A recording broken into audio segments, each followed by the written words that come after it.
got so motherfucking design on right now. Bring it down, bring it down, bring it down. I got 3 old guys on the ground. Selamat sore dan selamat datang di acara Talkshow Ngobrol-Ngobrol Sore yang akan membahas tentang perkembangan politik pada demokrasi liberal.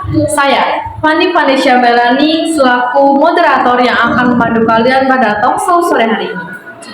Dalam sejarahnya, negara Indonesia tidak serta-merta langsung menerapkan sistem demokrasi presidensial seperti sekarang ini.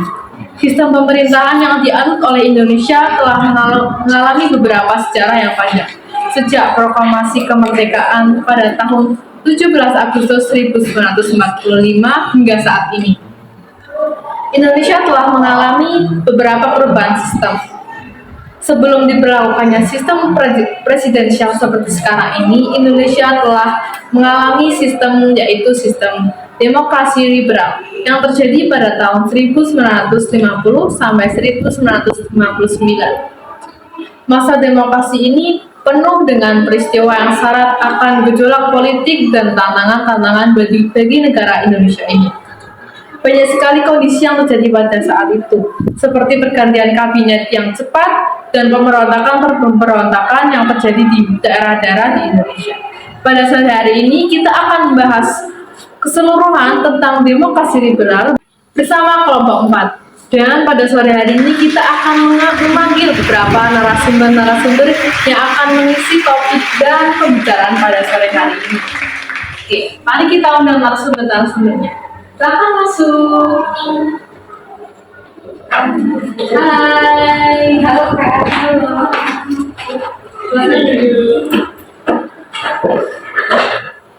Gimana keadaannya nih, sehat semua tadi Kak? Sehat banget nih, semangat banget nih. Teman-teman di rumah nih belum pada kenal dengan Kak sekalian. Coba bisa mulai dari Kak yang sebelah sini untuk memperkenalkan diri. Kenalkan, nama saya Sita Sofia Rupa. Saya Galis Aksa Berlian. Saya Dinda Triokadiani. Saya Pegawai Paris. Saya Nafsu Berkali. Kak sudah mendengarkan nama-nama apa yang di depan ini. Oke, mari kita awali topik ini dari mulai apa ya? Bahas tentang perkembangan politik ya Kak. Oke Kak sekalian, jadi topik yang akan kita bahas pada sore hari ini itu tentang perkembangan politik pada masa demokrasi liberal. Yang pertama yang akan saya tanya, bagaimana sih Kak perkembangan pada demokrasi liberal itu? Jadi demokrasi liberal itu dimulai pada tahun 1950 sampai dengan 1959. Demokrasi liberal pertamanya itu dikarenakan pembubaran RIS atau Republik Indonesia Serikat dan berakhir pada 1959 dikarenakan Dekret Presiden 5 Juli 1959. RIS itu berdiri pada tahun Jadi RIS itu berdiri pada tanggal 27 Desember 1949. Berdirinya RIS itu terdapat presiden dan wakil presiden. Presiden pada kala itu yaitu Soekarno, lalu wakil presiden yaitu Muhammad Hatta. RIS terdapat 9 daerah otonom dan juga 7 daerah negara bagian. Jadi ada 7 negara bagian. Apa itu sih Kak? Bisa disebut dan dijelaskan ini? Iya, jadi 7 negara bagian itu ada negara Sumatera Timur, negara Sumatera Selatan, negara Pasundan, negara Jawa Timur, lalu ada negara Madura, negara Indonesia Timur, dan juga ada Republik Indonesia. Republik Indonesia terdapat juga presiden yang bernama Presiden Mr. Hasan. Dan juga tadi kan ada 9 daerah otonom. 9 daerah otonom itu ada Kalimantan Barat, Kalimantan Tenggara, Kalimantan Timur, lalu ada daerah Banjar, Jawa Tengah, Riau, Banda, Bangka, dan Belitung. Lalu ada faktor penyebab pembubaran RIS, itu ada mosi integral naksir, lalu ada munculnya pemberontakan, yaitu ada APRA, Andi Aziz, RMS, dan lain sebagainya. Bedanya disebutkan oleh Kak Afsa ini tadi ada presiden pada masa itu ada 9 daerah otonom dan ada 7 negara bagian. Jadi apa aja sih Kak ciri-ciri pada masa demokrasi liberal yang sangat berbeda dengan demokrasi pada saat ini? Jadi menggunakan Undang-Undang Dasar 1950, ada juga kabinet parlementer, dan juga instabilitas politik. Lalu pada demokrasi liberal itu ada beberapa kabinet. Kabinetnya itu ada kabinet Nasir, kabinet Sudirman, Wilopo, Ali Sastroamidjojo I, lalu ada Juanda, lalu ada Ali Sastroamidjojo II. Oke, ternyata ada banyak sekali kabinet-kabinet yang bekerja pada masa demokrasi liberal itu. Saya penasaran pada satu kabinet, namanya kabinetnya tuh Kabinet Sempurna. Siapa yang memimpin dan pada tahun berapa mereka memimpin, dan juga apa saja sih program kerja kabinet itu gimana? Pemimpinnya sendiri itu Pak Sukiman ya kan, tahun 1951 sampai 1950. Program kerjanya ada menyelesaikan persiapan pemilu, yang kedua memajukan irian barat, yang ketiga menjalankan tindakan tegas, yang keempat menjalankan politik luar negeri yang bebas aktif, yang kelima mempercepat usaha bekas ekspor. Banyak juga ya Kak. Jadi pada demokrasi liberal ini selain ada banyak kabinet juga ada banyak partai-partai politik yang muncul gitu di masa demokrasi liberal ini ya Kak. Bisa disebutkan apa saja sih partai-partai politik yang muncul? Jadi contohnya ada Partai Katolik Indonesia, Partai Kristen Indonesia, terus ada PNI juga, Partai Nasionalis Indonesia, Partai Buruh Indonesia, dan terus ada PKI juga, Partai Komunis Indonesia, dan masih ada banyak lagi partai-partai di Indonesia saat itu. Biasanya partai itu yang akan menunjang keamanan dan kenyamanan rakyat Indonesia ya Kak. Kalau bisa jelaskan kondisi rakyat Indonesia kondisi rakyat dan kondisi pemerintahan Indonesia pada tahun demokrasi liberal itu gimana sih Kak dengan adanya banyak partai-partai ini? Kurang dapat berjalan dengan baik pada adanya program kerjanya dan program kerjanya dan strateginya. Apa sih Kak sebabnya gitu ya? Kenapa bisa tidak berjalan dengan baik? Dia pertama ada karena setiap orang itu lebih mementingkan partainya sendiri daripada kepentingan bangsa, dan yang kedua saling mencurigai antar politik. Jadi antar politis itu kurang harmonis sebenarnya, dan karena mementingkan parpol itu sendiri. Jadi yang ketiga itu juga ada partai belum berfungsi dengan baik dan kabinet juga jatuh bangun sehingga program kerjanya kurang dan tidak dapat dilaksanakan, dan pembangunan juga kurang lancar pada saat itu. Terus yang terakhir ada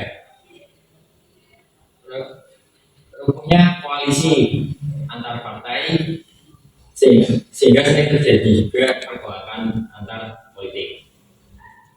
Dari penyebab-penyebab tidak berjalannya dengan baik adanya partai politik ini kita bisa mengetahui bahwa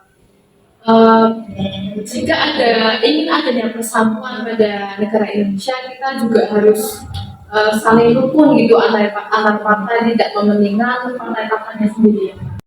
Oke, setelah dijelaskan oleh Kak Faris tentang partai-partai dan apa sebabnya partai itu berjalan dengan tidak baik di dalam demokrasi liberal, juga ada yang namanya kebijakan-kebijakan yang terjadi dalam sistem demokrasi liberal. saya juga akan bertanya tentang gerakan benteng nih Kak. Siapa yang memimpin gerakan benteng pada tahun berapa? Gerakan benteng ada dan juga apa aja sih Kak tujuan gerakan benteng itu ya? Ya, jadi gerakan benteng itu dicetuskan oleh Dr. Sumitro Harjo Hadikusumo pada bulan April tahun 1950. Tujuan dari gerakan benteng ini yang pertama untuk membantu memberikan bantuan dalam bentuk kredit kepada importer Indonesia. Terus yang kedua membantu impor barang-barang pada mendapatkan lisensi impor kepada importer Indonesia. Terus yang terakhir itu ada menumbuhkan dan membina wira swasta Indonesia sekalian menumbuhkan ekonomi nasional. Itu saja Kak yang bisa. Ya, Oke, jadi pada masa demokrasi liberal ini juga ada kebijakan-kebijakan selain dilakukan oleh gerakan benteng, juga ada kebijakan oleh Gunting Sarifuddin. Kebijakannya itu apa aja sih Kak yang dalam sejarahnya itu dia menguatkan perekonomian Indonesia pada masa itu? Oke, jadi kebijakan Budi Syarifuddin itu adalah pemotongan nilai uang dengan cara nilai uang di atas 500 itu hingga ditinggal setengahnya. Budi Syarifuddin juga untuk menilai untuk melakukan perekonomian di Indonesia pada masa itu. Jadi Gunting Sarifuddin itu memotong nilai mata uang itu Iya. menjadi dua, jadi setengah-setengah gitu. Jadi itu salah satu kebijakan selain gerakan benteng pada masa demokrasi liberal. Mungkin KKN di rumah bisa mendapatkan banyak materi dari Talkshow pada sore hari ini tentang perekonomian pada demokrasi liberal. Oke, mendengar dari penjelasan kakak barusan, ternyata ada banyak partai-partai politik dan juga kebijakan-kebijakan politik baru yang ada pada masa demokrasi liberal. Jadi partai-partai politik yang ada pada masa demokrasi liberal ini ternyata saling bersaing, Kak. Mereka itu saling bersaing dengan cara kurang sehat, yaitu memperebutkan oposisi-oposisi dengan cara menjatuhkan partai politik yang lainnya untuk mendapatkan jabatan pada kursi parlemen. Kondisi ini yang menyebabkan politik Indonesia pada masa itu jatuh dan kurang kondusif. Maka Presiden Soekarno ini membuat atau mencari cara bagaimana sih untuk mengganti orang-orang yang kurang kondusif ini. Jadi Presiden Soekarno ini mencetuskan tentang pemilu tahun 1955 bahwa Indonesia dari sistem demokrasi liberal menjadi demokrasi terpimpin. Jadi kekacauan yang terjadi pada masa demokrasi liberal ini, Presiden Soekarno mencetuskan tentang pemilu tahun 1955.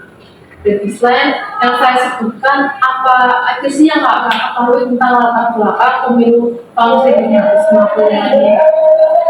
Latar belakang pemilu itu selama pemilu merupakan salah satu sarana untuk melaksanakan demokrasi guna mengikutsertakan rakyat ke dalam kehidupan negara.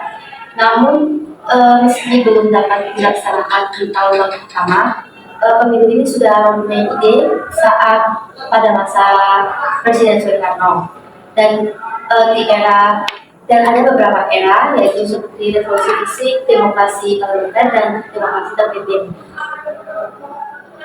Selain itu, apa aja sih Kak tujuannya diadakannya pemilu tahun 1955? Ya, ada dua tujuan.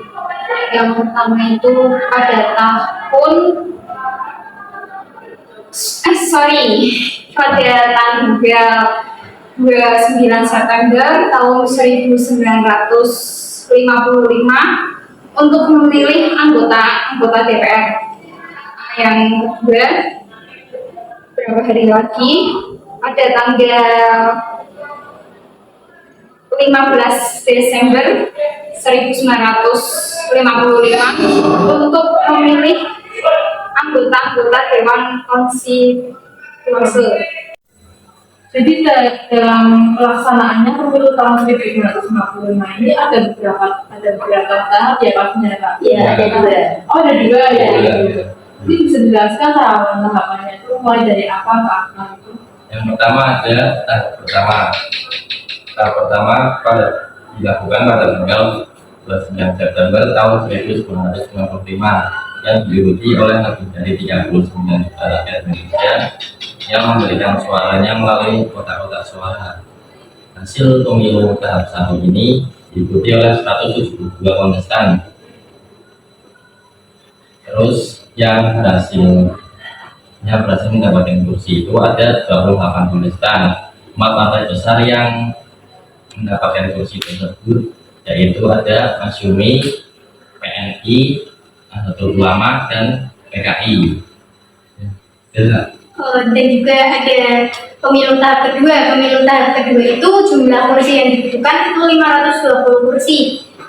Dari urutan dari partai itu yang mendapat kursi itu ada PNI sebanyak 119 kursi, lalu ada Masyumi 12 kursi, lalu ada NU 91 kursi, dan juga PKI 80 kursi. Dan juga pada akhirnya itu Presiden Soekarno itu menetapkan dekret presiden. Dekret presiden itu isinya ada membubarkan Dewan Konstituan, lalu ada menetapkan Undang-Undang Dasar 1945, dan juga mengadakan MPRS dan DPAS dalam waktu sesingkat-singkatnya. Mungkin itu yang saya sampaikan. Jadi pemilu tahun 1955 itu pemilu pertama di Indonesia ya Kak? Iya. Makanya dalam pertama melakukan itu pasti ada kesalahan-kesalahan ataupun kita menemukan wah salah ini. Jadi kelemahan dan kelebihan pemilu pada tahun 1955 itu apa aja sih Kak? Jadi yang pertama ada kelebihan. Nah, yang kelebihan itu pertama tuh pelaksanaannya itu berjalan dengan aman, tertib, dan disiplin, juga jauh dengan unsur kekerasan dan kecurangan. Lalu yang kedua ada tingkat partisipasi yang itu sangat besar. Yang ketiga juga persentase suara yang sangat cukup signifikan.